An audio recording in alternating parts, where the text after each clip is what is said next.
Eu creo que se lle preguntas a xente nova da mesa van lembrar perfectamente onde estaban cando se enteraron da morte de Amy Winehouse. Rocío, ti, máis eu, máis Pepe, seguramente lembremos donde estábamos cando escoitamos eso de que Michael Jackson xa non estaba vivo. Carmela terá moi presente, non pode esquecer onde estaba cando se enterou da morte de Nino Bravo. Todos eles seguen vivos grazas aos seus discos. E aquí, na Televisión de Galicia, temos a sorte de guardar tesouros como os que nos permitiron facer esta reportaxe.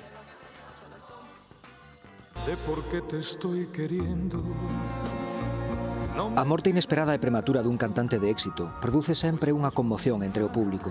Cada xeración ten a súa propia historia de dó. Cada un de nós viviu o impacto da noticia do falecemento dun músico admirado.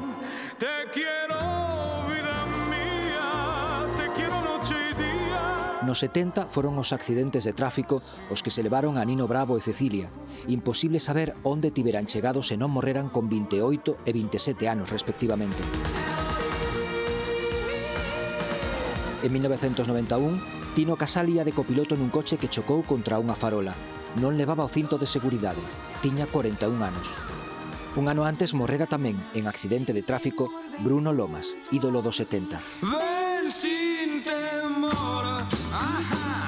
A droga foi a causante directa ou indirecta da perda de cantantes tan influentes na súa xeración como Enrique Urquijo, Antonio Vega ou Antonio Flores. Moitos dos seus fans lembran perfectamente onde estaban cando se enteraron da noticia.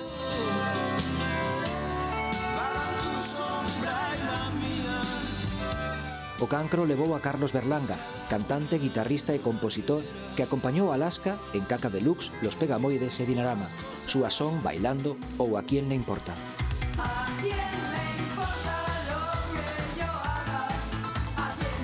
Jero será sempre lembrado como o do medio dos chichos. Conviviu con fortes depresións durante anos. Suicidouse en 1995. ¡Qué bueno he sido para ti! ¡Y qué mal te estás portando!